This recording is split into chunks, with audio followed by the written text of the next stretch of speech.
اپنے دل کو مضبوط بناؤ اور اللہ پر یقین رکھو، وہ تمہاری ہر مشکل آسان کر دے گا۔ نیت صاف ہو تو نصیب بھی بدلنے لگتے ہیں۔ یا اللہ، مجھے بھی ایسا نمازی بنا دے کہ پھر نماز پڑھے بغیر میرا گزارا نہ ہو، آمین۔ انسانوں سے محبت کرو، یہی اللہ سے محبت کا ایک پہلو ہے۔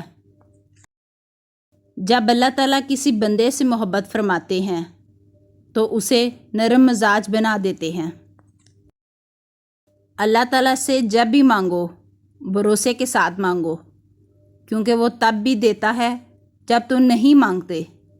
پھر یہ کیسے ممکن ہے کہ تم مانگو اور وہ عطا نہ کرے؟ روتے رہ جاؤ گے جس دن سجدے کی طاقت نہیں ہوگی۔ ابھی بھی وقت ہے، نوجوانوں، نماز قائم کرو۔ پاک ہے وہ پروردگار جو عیبوں کو چہروں پر ظاہر نہیں کرتا۔ سوچ سمجھ کر زندگی گزارو، کیونکہ جو آج مٹی کے اوپر کرو گے کل مٹی کے نیچے اس کا حساب بھی دینا پڑے گا۔ صبر کریں، اگر آزمانے والا اللہ ہے تو آزمائش سے نکالنے والا بھی تو ہمارا اللہ ہے۔ اے اللہ، اگر میں لوگوں کو دکھ دوں تو مجھے طاقت دے کہ میں ان سے معذرت کر سکوں، اور اگر لوگ مجھے دکھ دیں تو مجھے طاقت دے کہ میں ان کو معاف کر سکوں۔ ان کے دل ہمیشہ روشن رہتے ہیں جن کی زبانیں اللہ پاک کے ذکر سے تر رہتی ہیں۔ تو گناہ سوچتا ہے، گناہ نہیں ملتا، تو نیکی سوچتا ہے، نیکی مل جاتی ہے۔ دیکھ تیرا رب کتنا مہربان ہے۔ رجوع اور عروج میں چاروں حروف ایک جیسے ہیں، بس تم اپنے رب کی طرف رجوع کرو، وہ تمہیں عروج دے گا۔ بے شک قیامت کے دن لوگوں کو ان کی نیتوں کے مطابق درجات ملیں گے۔ یقین رکھو اپنے رب پر، وہ تمہیں ویران کنووں سے نکال کر سلطنت کا بادشاہ بنانے پر قادر ہے۔ کچھ دروازے اللہ تعالیٰ ہماری حفاظت کے لیے بند کرتا ہے۔